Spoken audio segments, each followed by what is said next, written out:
오늘 수요예배 하나님의 말씀은 요한복음 6장 1절부터 14절까지 말씀입니다. 신약성경 152페이지입니다. 다 찾으신 줄 알고 우리 다 함께 교독하겠습니다. 그 후에 예수께서 디베랴의 갈릴리 바다 건너편으로 가심에 큰 무리가 따르니 이는 병자들에게 행하시는 표적을 보았음이로라. 예수께서 산에 오르사 제자들과 함께 거기 앉으시니 마침 유대인의 명절인 유월절이 가까운지라. 예수께서 눈을 들어 큰 무리가 자기에게로 오는 것을 보시고 빌립에게 이르시되 우리가 어디서 떡을 사서 이 사람들을 먹이겠느냐 하시니, 이렇게 말씀하시면 친히 어떻게 하실지를 아시고 빌립을 시험하고자 하심이라. 빌립이 대답하되 각 사람으로 조금씩 받게 할지라도 200데나리온의 떡이 부족하리이다. 제자 중 하나 곧 시몬 베드로의 형제 안드레가 예수께 여짜오되 여기 한 아이가 있어 보리떡 5개와 물고기 2마리를 가지고 있나이다. 그러나 그것이 이 많은 사람에게 얼마나 됐겠사옵나이까. 예수께서 이르시되 이 사람들로 앉게 하라 하시니 그곳에 잔디가 많은지라. 사람들이 앉으니 수가 5,000명쯤 되더라. 예수께서 떡을 가져 축사하신 후에 앉아있는 자들에게 나눠주시고 물고기도 그렇게 그들의 원대로 주시니라. 그들이 배 후에 예수께서 제자들에게 이르시되 남은 조각을 거두고 버리는 것이 없게 하라 하시므로, 이에 거두니 보리떡 5개로 먹고 남은 조각이 12바구니에 찼더라. 그 사람이 예수께서 행하신 이 표적을 보고 말하되 이는 참으로 세상에 오실 그 선지자라 하더라. 아멘. 할렐루야. 지금은 나라와 민족을 위해서 진정으로 기도할 때인 것 같습니다.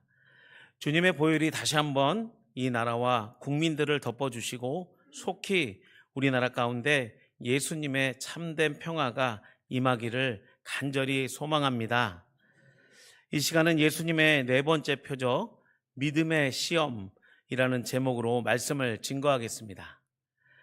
성경 안에서 믿음의 선조들을 보면 하나님께서 의도적으로 믿음을 시험하는 경우가 종종 있습니다. 그리고 신약에 와서도 예수님께서 제자들을 시험하십니다. 이 시험은 나쁜 의미의 시험이 아닙니다. 오히려 긍정적이고 좋은 의미의 시험을 의미하는 것입니다. 구약에서 믿음의 시험이 대표적인 인물을 말하자면 바로 아브라함입니다. 하나님께서는 아브라함에게 아들을 바치라고, 아들을 제물로 바치라고 요구하셨습니다. 아브라함은 전적으로 하나님을 신뢰하고 순종함으로 이 시험을 통해 믿음의 아버지라는 그 위상을 얻게 되었습니다. 우리 성도들도 일상에서 크고 작은 문제와 고난이 닥쳐올 때에 어떻게 반응하는지에 따라서 그 성도의 믿음의 깊이를 알 수 있고, 또 시험을 통해 낙심할 수 있지만 견디고 인내하면 믿음의 연단을 통해 성숙한 믿음의 단계로 나아가는 줄 믿습니다. 여러분, 성도의 믿음은 무엇이라고 생각하십니까? 다양한 관점에서 다양한 대답을 들을 수 있습니다. 그러나 믿음의 핵심은 내 능력과 힘으로 만들어지는 것이 아닙니다. 믿음은 나로부터 시작되는 것 같지만 결코 나로부터 시작하는 것이 아니라 오직 예수 그리스도를 전적으로 신뢰하며 믿을 때에 그 믿음이 시작되는 것입니다. 예수님께서도 십자가를 지시기 전에 겟세마네 그 동산에서 밤새도록 땀이 피가 되도록 고통하시며 오직 하나님의 능력만 의지하고 기도하셨습니다. 하나님의 능력과 힘으로 십자가의 고난 앞에 무릎 꿇지 않으시고 순종하심으로 부활의 영광을 성취하셨습니다. 할렐루야. 결국 하나님께서 공급하시는 성령의 능력과 힘으로 승리하시고 우리를 구원하신 줄 믿습니다. 마찬가지로 성도의 믿음의 시험은 나의 힘과 능력으로 통과할 수 없습니다. 전적으로 주님을 의지하고 신뢰할 때 시험을 통과할 수 있는 것입니다. 성령의 능력으로 시험을 돌파할 때만이 영적으로 성장하여 주님이 주신 사역이 훨씬 더 넓어지는 것을 우리는 종종 경험하게 됩니다. 그러나 만약 우리에게 닥친 그 믿음의 시험에서 실패한다면 어떻게 될까요? 그 또한 우리에게는 큰 유익이 될 줄 믿습니다. 그 이유는 실패한 경험으로 더욱더 기도할 수 있고 또 실패를 통해서 얻어지는 그 다양한 영적인 유익과 또 믿음의 근육이 생기는 것입니다.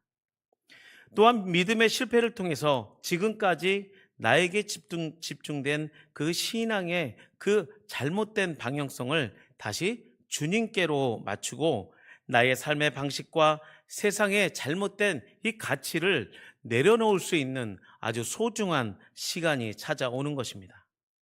그런 후에야 나의 마음과 삶을 주님께 온전히 맡기고 또 내려놓음 속에서 비로소 주님의 은혜가 더 풍성히 임함을 체험하며 간증하게 되는 것입니다. 여러분, 실패는 성공의 어머니다라는 이 명언이 있습니다. 누가 말한 것일까요? 여러분도 잘 아시는 발명왕 에디슨입니다. 에디슨은 수많은 실패 끝에 전기를 발명했습니다. 위대한 발명가 에디슨은 텅스텐으로 필라멘트를 만들기 전에 아주 많은 실패를 경험했습니다. 몇 번이나 실험에 실패했을까요? 무려 7,000번이 넘는 실패를 했다고 합니다. 여러분, 결코 놀라지 않으시네요. 네. 7,000번의 그 엄청난 실패 속에서 에디슨은 결코 실험을 포기하지 않았습니다. 과학자들은 실패가 끝이라고 생각하지 않습니다. 실패는 실험이라고 생각한다고 합니다. 에디슨은 1200가지의 그 넘는 재료로 7,000번 이상의 실패한 그 실험이 결국에는 오래가고 내구성이 아주 강한 텅스텐의 그 소재로 만든 필라멘트를 만들어서 새로운 문명을 만들어낸 것입니다. 에디슨은 어릴 적에 아주 산만하고 엉뚱해서 전응아로 불렸던 흑역사가 있습니다. 그리고 그가 실험을 실패할 때마다 주변 사람들이 쓸데없는 짓이라고 하며 그 에디슨을 비난했습니다. 그리고 영국의 유명한 언론사들은 에디슨의 그 꿈은 물거품이 되었다고 보도했습니다. 그러나 그는 결코 실패 앞에서 좌절하지 않았습니다. 그 실패가 결국 성공의 디딤돌이 된 것입니다. 여러분, 만약에 에디슨이 실패 앞에서 주저앉았다면 오늘 저녁에 모여서 이 밝은 빛에서 수요 예배를 하나님께 드릴 수 없었습니다. 어쩌면 초를 켜서 이 어두운 밤에 밝은 빛을 못하고 예배를 드릴 수 있었을 것입니다. 이처럼 인생과 그 신앙의 시험 앞에서도 실패할지라도 그 실패는 다시 성공의 밑거름이 됩니다. 그리고 믿음의 실패를 통해 내 신앙을 객관적 지표를 얻을 수 있고 그 결과 우리는 영적인 신앙생활이 더 부지런하게 하나님 앞에 신앙생활할 수 있습니다. 또한 실패를 통한 믿음의 성숙은 나로만 끝나는 것이 아니라 내가 믿음의 큰 나무가 되어 지친 영혼들의 쉴 만한 그늘을 제공하며 하나님의 그 축복의 근원지의 삶을 살 수도 있는 것입니다. 그리고 시간이 지나고 하나님께서 우리에게 다시 믿음을 시험하게 될 때 우리는 더 성숙한 방식으로 시험을 통과하는 믿음의 거장이 될 수 있는 것입니다. 오늘 본문도 오병이의 표적 사건을 통해서 예수님께서 제자들의 믿음을 시험하고 계십니다. 본문의 시간적인 배경은 제자들과 함께 사역하신 시간이 꽤 흘렸던 배경을 갖고 있습니다. 지금 예수님께서는 제자들에게 믿음을 시험하게 하신 상황이 어떤 상황인지 우리 함께 1절부터 5절까지 말씀을 한번 읽어보겠습니다. 그 후에 예수께서 디베라의 갈릴리 바다 건너편으로 가심에 큰 무리가 따르니 이는 병자들에게 행하시는 표적을 보았음이라. 예수께서 산에 오르사 제자들과 함께 거기 앉으시니 마침 유대인의 명절인 유월절이 가까운지라. 예수께서 눈을 들어 큰 무리가 자기에게로 오는 것을 보시고 빌립에게 이르시되 우리가 어디서 떡을 사서 그 사람들을 먹이겠느냐 하시니 아멘.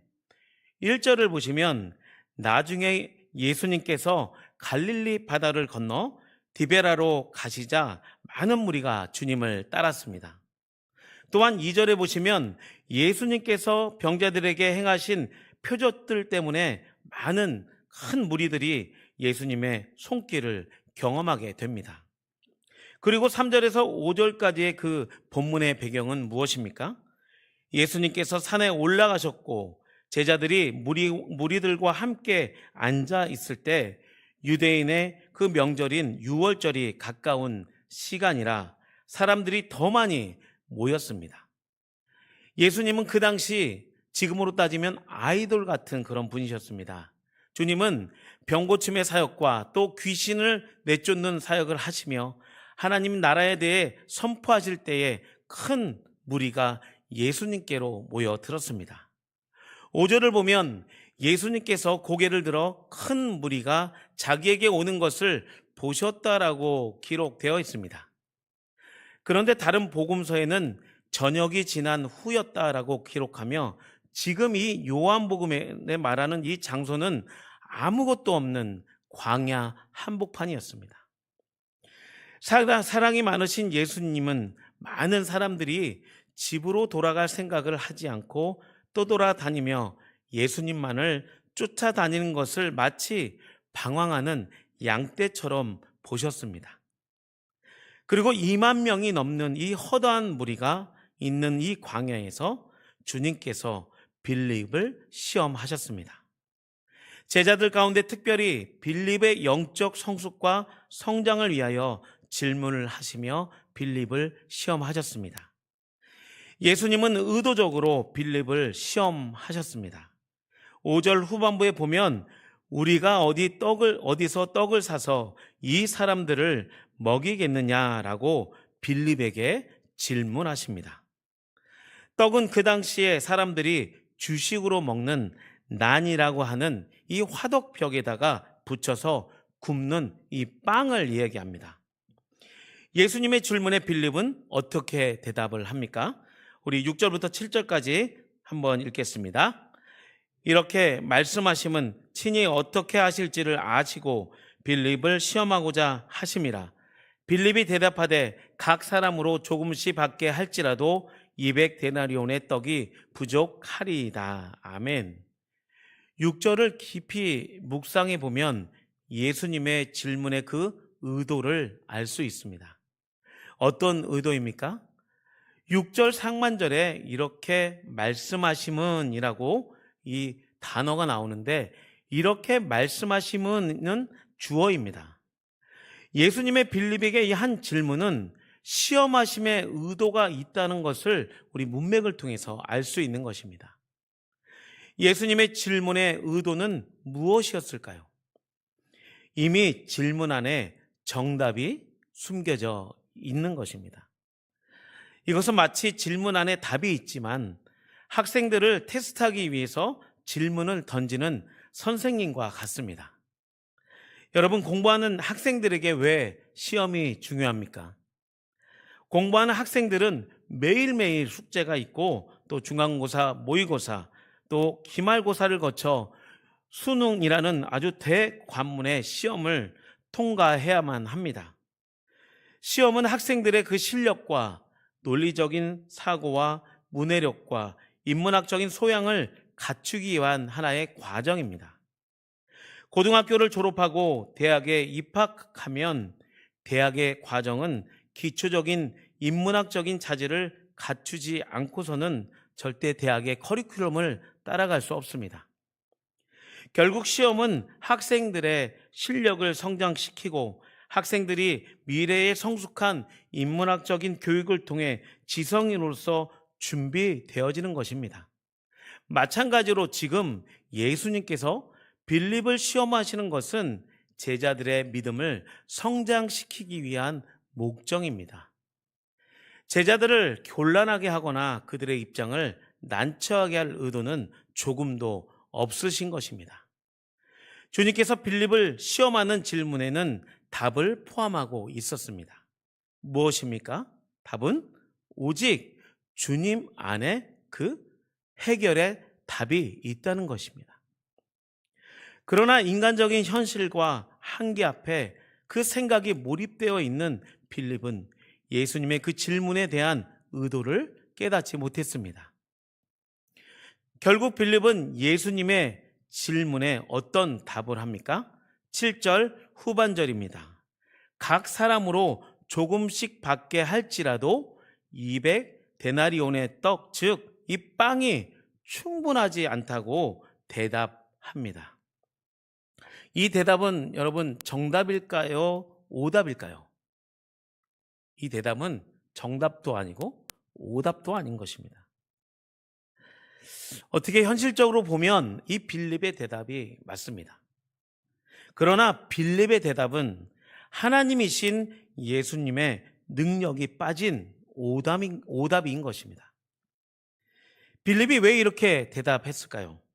빌립은 현실적이고 논리적이고 명석한 사람이었습니다. 빌립은 MBTI의 그 유형을 보면 S형인 걸로 알 수 있습니다. S형의 그 유형의 인간은 직접 보고 손으로 만져봐야 확실히 알 수 있는 그 사람의 유형입니다. 그래서 모든 것을 현실적이고 객관적으로 판단해서 사람 수를 세어보면서 예수님께 5,000명이라고 말한 것입니다. 성인만, 남자만 5,000명은 여자와 또 노약자 이를 포함해서 대략 2만 명입니다. 2만 명의 한 끼를 먹이려면 대략 200데나리온의 돈이 들어가고 1데나리온은 그 당시에 노동자의 하루 품삯이었습니다. 그래서 최소 지금의 돈으로 2천만 원의 돈이 있어야 이 한 끼 식사를 이 무리에게 먹일 수 있었기에 빌립은 지금 예수님께 우리는 그들을 절대 먹일 수 없습니다 라고 말하는 것입니다. 빌립은 현실을 정확하게 판단하는 사람이었지만 현실을 뛰어넘으시는 그 기적의 예수님에 대한 믿음의 눈이 없었습니다. 그는 눈으로 현실을 정확하게 볼 수 있었습니다. 그리고 아주 똑똑하고 합리적이고 이성적으로 그 상황을 판단했습니다.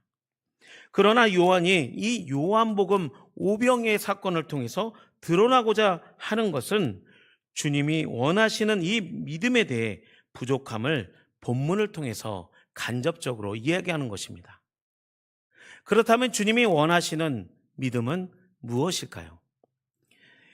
믿음장인 히브리서 11장 1절부터 3절에 이렇게 기록되어 있습니다. 함께 읽겠습니다. 믿음은 바라는 것들의 실상이요 보이지 않는 것들의 증거니 선진들이 이로써 증거를 얻었느니라. 믿음으로 모든 세계가 하나님의 말씀으로 지어진 줄을 우리가 아나니 보이는 것은 나타난 것으로 말미암아 아멘. 믿음은 우리의 눈에 보이지 않습니다. 그러나 우리가 원하고 바라는 실상이며 실체인 줄 믿습니다. 보이지 않는 믿음이 누구를 통해 증거되었습니까? 믿음의 조상인 아브라함부터 신약의 수많은 고난과 핍박 가운데서도 믿음으로 순교한 하나님의 백성이며 또한 믿음의 완성이신 예수 그리스도 살아계신 하나님께서 우리의 믿음의 증거이며 실체인 줄 믿습니다. 예수님을 믿고 신앙생활하는 성도들이 모인 교회 안에서도 이런 부류의 사람들이 많이 있습니다. 빌립 같은 유형의 사람들은 시험거리와 그 교회의 문제들이 찾아오면 미리 판단합니다. 이거는 안 되고 저것은 안 되고 또 우리가 다 해봤기 때문에 절대 안 돼. 이 문제는 지금 현 상황에 우리 가운데 너무 불리한 조건이기 때문에 절대 불가능합니다라고 말합니다. 그리고 또 다른 두 번째의 유형의 그 성도가 있습니다. 오늘 본문에서 두 번째 유형인 제자가 등장합니다. 누구입니까? 우리 8절과 9절의 말씀을 함께 읽겠습니다. 제자 중 하나 곧 시몬 베드로의 형제 안드레가 예수께 여짜오되 여기 한 아이가 있어 보리떡 5개와 물고기 2마리를 가지고 있나이다. 그러나 그것이 이 많은 사람에게 얼마나 됐겠사옵나이까? 라고 얘기합니다. 8절을 보시면 제자 중 한 사람, 이 시몬 베드로의 형제 안드레입니다. 안드레는 어떤 인물일까요? 안드레는 빌립과 같은 동네의 출신입니다. 그리고 그들은 친구였습니다. 안드레의 성격은 빌립과는 약간 달랐습니다. 빌립이 매우 합리적이고 논리적인 사람이었다면 안드레는 매우 감정적이고 충성심이 강한 의리 있는 친구였습니다. 그런 친구가 예수님이 주신 그 믿음의 시험 앞에서 안절부절하며 난처한 상황을 옆에서 지켜보면서도 정답을 말할 수 없었습니다. 그래서 안드레는 빌립 대신에 정답을 찾으려고 노력합니다. 그렇다면 안드레는 예수님의 그 질문에 어떻게 대답을 했을까요? 9절을 보시면 안드레의 그 대안을 찾는 모습을 볼 수 있습니다. 그 대안은 무리 중에 보리빵 5개와 또 생선 2마리를 가진 한 아이의 소인용 도시락입니다. 안드레와 빌립의 그 신앙의 차이가 무엇일까요? 빌립은 머리로만 계산을 하는 신앙이고 안드레는 대안을 찾아 행동하는 신앙이었지만 쉽게 포기하는 신앙입니다. 안드레는 군중 속에서 들어가서 누가 먹을 것이 있는지 물었습니다. 하지만 아무도 손을 들지 않았습니다. 그런데 여기 한 사람이 있다라고 소식을 듣고 안드레는 그를 찾아갔습니다. 누구입니까? 바로 한 아이였습니다. 그리고 이 아이는 아주 작은 도시락을 가지고 있었습니다. 한 손에 들어오는 아주 작은 양의 음식입니다. 바로 작은 보리빵 5개와 작은 생선 2마리였을 것이라고 개인적으로 추측합니다. 아이의 이 도시락은 성인용의 사이즈가 아닙니다. 아마도 스몰 사이즈 아주 작은 도시락이었습니다. 그런데 안드레의 대안은 믿음으로 행동하는 신앙이 아니었습니다. 행동은 하지만 쉽게 포기하고 기적을 행하실 수 있는 그 예수님의 능력을 믿지 않았습니다. 안드레의 말은 주님 여기 빵 5개와 물고기 2마리가 있습니다. 주님께서 이것으로 기적을 베푸신다면 우리가 다 먹을 수 있습니다 라고 믿음으로 말한 것이 결코 아니었습니다. 그러면 안드레가 말한 의도가 무엇일까요? 주님 여기 한 아이가 갖고 있는 작은 오병이어가 있습니다. 그런데 과연 이 작은 오병이어가 무슨 효과가 있고 우리에게 무슨 유익이 있겠습니까? 라고 말하는 것입니다. 안드레의 대답이 그 의도가 무엇입니까? 아이가 갖고 있는 이 소량의 도시락으로 2만 명의 사람들을 어떻게 먹일 수 있겠습니까? 라고 말하며 우리가 처해 있는 현실은 예수님이라 해도 불가능합니다. 라고 빌립과 동일한 대답을 하는 것입니다. 결국 안드레와 빌립은 서로 다른 대답을 하지만 결론은 같습니다. 빌립은 전혀 행동하지 않고 머리로 모든 것을 파악하고 효과가 없다고 말했습니다. 그리고 안드레는 노력했습니다. 하지만 그는 쉽게 낙담하고 상처받고 포기했습니다. 우리도 신앙생활을 하다 보면 이렇게 믿음이 없이 말하는 때가 종종 있습니다. 성도는 주님께 순종하며 헌신하며 충성을 다합니다. 그러나 이 작은 순종으로 어떻게 하나님의 일을 이룰 수 있겠습니까? 라고 생각하며 사역하는 것과 같습니다.